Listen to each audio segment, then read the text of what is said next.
Now I'm delighted to have in studio Monika Dukarska. I hope I got the pronunciation of the name right. Of course, the Kerry Olympian, of course, qualified with Alice Crowley. Actually, I must actually reference this, and you might explain it to me. You qualified the boat for the Olympics. Yeah, that's correct. So what happens? So that's not a given that you'd be in the boat. No, definitely not. So, well, I'm hoping to be in the boat. I will do everything in my power to be in the boat. But that's correct. We have qualified the boat. So there's 2 seats qualified for the women's heavyweight pair for the Olympics in Tokyo. So anyone can take the seats and fight for it for the season. Monika, how long have you been in Ireland? 12 years. 12 years. So And did you come to Killorglin when you came here first, right? Yeah, I did, yeah. Why Mid-Kerry or why Killorglin? My mother brought us all here, so I didn't have much choice. I was 16 at the time, so we just arrived in Killorglin. Nice place to be though, Mid-Kerry. Oh, it is, yeah, it's stunning, yeah. Yeah, some people back that way claim it's the capital. Of course, major achievements as well. 2013 on the Irish team, double world coastal rowing champion, 2 golds and a bronze, national championship winner, 7 titles. Yep. Wow. A record holder, of course, on the rowing machine. Irish University single scull champion. How many medals did you win in that? So that's 3 years, yeah. 3 years. Yeah. Bronze medal in the world. In the World Championship as well as single? Yeah, and universities and 3 national offshore rowing titles as and well. International, I see that, international rank. And ranked 8th in the world in the women's with Aileen. Women's pair, yeah, with Aileen, yeah. What was your fascination first time with rowing? Did you do rowing before you came to Ireland? No, I didn't know. I played basketball, and then I suppose I discovered rowing when I moved to Killorglin. It was through friends in intermediate school Killorglin that I kind of got going. And initially, it was only for social side of things, getting to know people, learning the language. But then I just fell in love with it, and I was actually quite good at it. That's what I was just going to ask somebody. So obviously you'd have pretty good coaches at that time when you got involved. Yeah, so Michael G. Fleming, Michael Jr., he kind of got me started, and initially he was very patient with me because I had no strength whatsoever. I was squatting a broomstick, but with years of patience and hard work, I built it up and I made the Irish team. So I'm kind of, I suppose, on the scene around 2011, but I didn't have an Irish passport until 2012. Monika, what was it like to make an Irish team? You've moved from another country, moved to Ireland, and suddenly you're wearing the singlet of your adopted country. What did that feel like? It felt, I suppose, natural because that's where... So initially I was considering rowing for Poland, and in 2009 I raced for Poland at the European Junior Championships. Actually it was 2008. And then I went to Poland for the summer to try and make the senior team. But soon enough I was kind of like, oh, my parents are in Ireland, my life is in Ireland, and here I am by myself in Poland. What am I doing? So I then decided that because I started rowing in Ireland and people were very supportive, what did your family think? They were happy with it. No, they didn't mind at all. Ireland was home. Ireland is home. So that was only logical to just go with that. And I'm happy to be part of the Irish team and just row and qualify the boat for Ireland. Monika, obviously the initial stages of all this, what was your first title winning? That was the novice single sculls at the National Rowing Championships, and that was in 2008. Yeah. And did it, I suppose, touch your mind then that you said, I'm half decent at this, and that you were hungry for more titles? I suppose it was kind of around the national trial times in 2008 that I was kind of like, I'm, top 3 all the time at junior level, and I can do more, I can push on. And then I had actually a little booklet with names of people that, I was kind of crossing how many times I had beaten them. And yeah, I found myself then competing at senior level and making the times. And yeah, I was just aspiring for more. And what drives you? Where does that drive come from? I think it's external, like all those things like, kind of winning and doing well and competing against others. But I suppose a bit of internal too, like kind of, self-improvement. That would be a big one. So when I see myself improving, that gives me, I suppose, appetite for more work to see how far I can push myself. You challenge yourself? Yeah, I do. Yeah, definitely. I kind of like pushing boundaries and kind of, achieving as well. Like that's certainly going the right way. What's training? How many days a week do you train? So I train 6 times a week, 2 to 3 times a day. So it's a full-time job, pretty much. And where is that located? Where's your training? So I do training at the National Rowing Centre in Cork. In Cork. Yeah. And I take it that's a massive facility as well. That it is, yeah. To be an Olympian, you need that sort of luxury. Yeah. And what's that? Actually, we must mention 2 brothers. From Cork, from Skibbereen. Yeah, what are these guys like, the O'Donovan brothers? They're great crack. They're funny, but they're very easy They're going. so talented as well. They are, yeah, but they train very hard too. Like it's, it kind of looks easy on the outside, but there are hours and hours of work put in to be able to perform at that level. When you're with the coach, obviously a lot of technique is involved in rowing. Yeah, so there is, I would say it's probably 80% hard work and physiology, and then there's 20% of, kind of knowing how to move the boat. I suppose at like junior and let's say senior national level, it's the work that you put in that gives you the results. But when you go internationally, it's about the feel for the boat and, knowing when to place the blade, how to place the blade and so on to make the boat run more efficiently. And do you row different distances then for competition? So no, it's a standard distance of 2 kilometres. The only thing that is different, like it would be in the offshore rowing, the races are 4 and 6 kilometres, so they're much longer and they're out in the sea. But all the international races are standard 2K straight line. And how do 2 people in a boat like to get that rhythm and get that technique, that there's balance? That must be pretty tricky. Yeah, I suppose like in the national team we all try to row the same, so there's a model that we try to follow and we all kind of make individual changes then to try and, I suppose, get together and make the boat row well and kind of just be together, I suppose, yeah. What other country is your greatest challengers over the last number of years? So at the moment in the women's pair, it would be Australia, New Zealand, Canada, and maybe America as well. They would be the 4 nations that are very good at the women's sweep rowing. So they would be the medal contestants now on the World Cups Monica, and World Championships. How do Ireland rank or rate against those teams with I suppose all the backup, be the luxury of a training centre? Are we at the same level as the Aussies of this world? We are at a very good level at the moment, so we have qualified 4 boats for the Olympics. That's the biggest amount of boats that Ireland has ever qualified.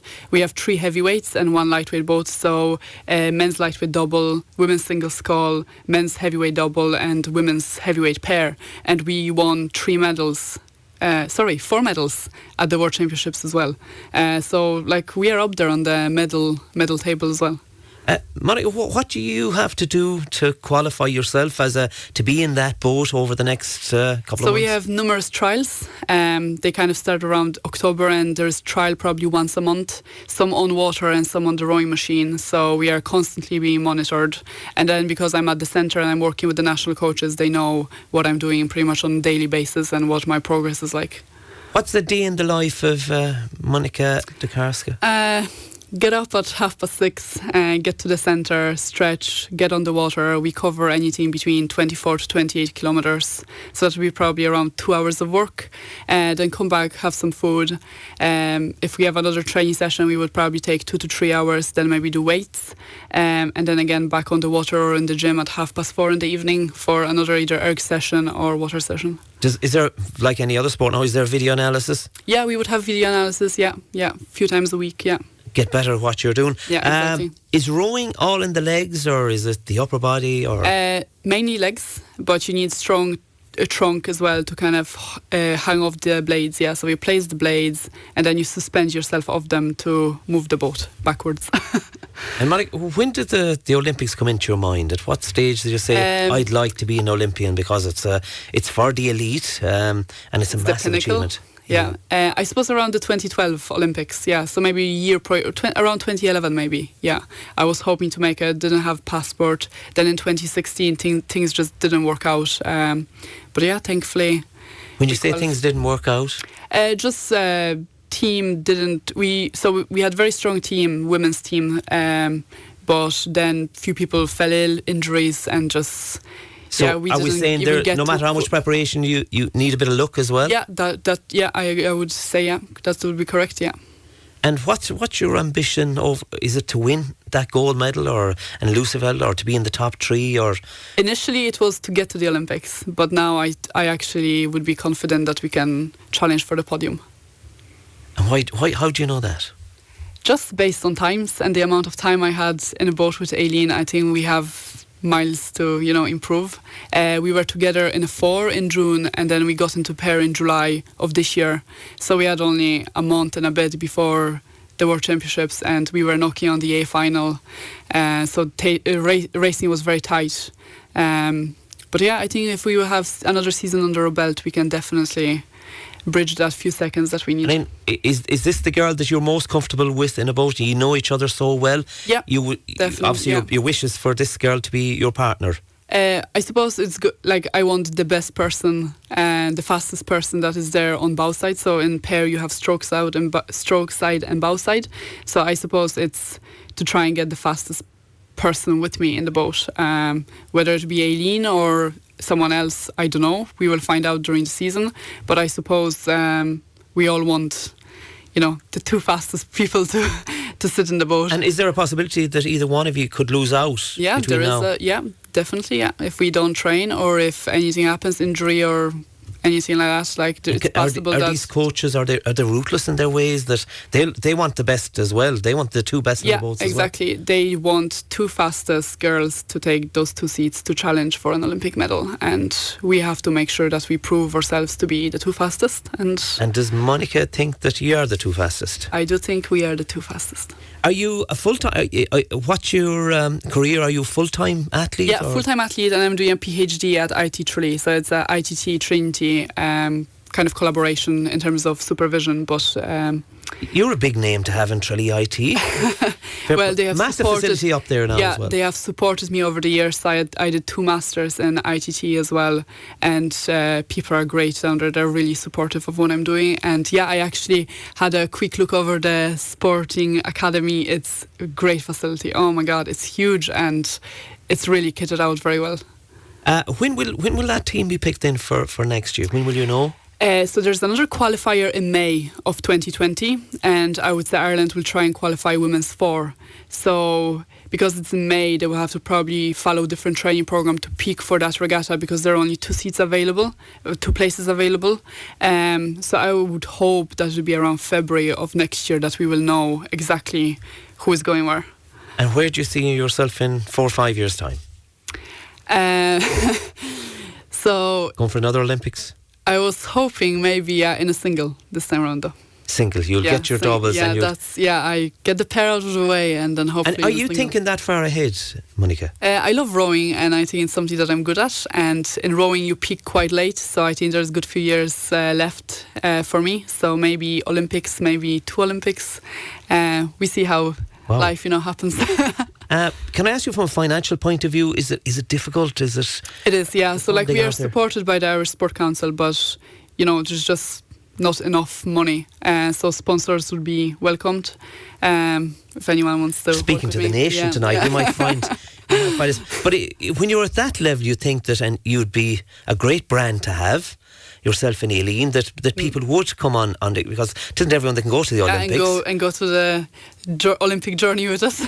And that's what it is, because this is amazing. It's like you say, it's the pinnacle of everyone's career, and that's what you. But is it that difficult that I suppose to become better, you do need financial backing? Yeah, definitely, because now I suppose we be away more often. That's extra cost involved as well. Plus, you need to fuel, you need to spend extra money on. I suppose because I'm renting Cork and I'm in Cork, that requires extra financial. That's your training base. Yeah, exactly. Yeah, so we all had to relocate there. So yeah, and then I do like coming home. So like I go home once a week. So that's again transport and I suppose travel. Do you call yourself a Killorglin woman? Yes, Kerry girl at heart. Yeah. Great stuff. That's nice to hear on Terrace Talk. If there was anything you could change with prep or anything else, if we could wave a magic wand tonight outside of the financial side, what would it be, Monica? I don't think I would change anything. To be honest, like the camp that we were at in Italy was tough. It was very stressful, but I think it prepared us for what lied ahead to qualify the boat. So I think the coaches know what they're doing, and I have no doubt they will challenge us, but it will be worth it. Monica, can I ask you, are you going to be an Olympian that will win a medal, yourself and Aileen, in the next Olympics? If I would have a magic, ball here and I could answer that question, I don't know. I hope so. Time will tell. Have you got all the credentials? You have what it takes, though. We do, yeah. We are determined, we are hardworking, and we are motivated. So it's only a matter of time.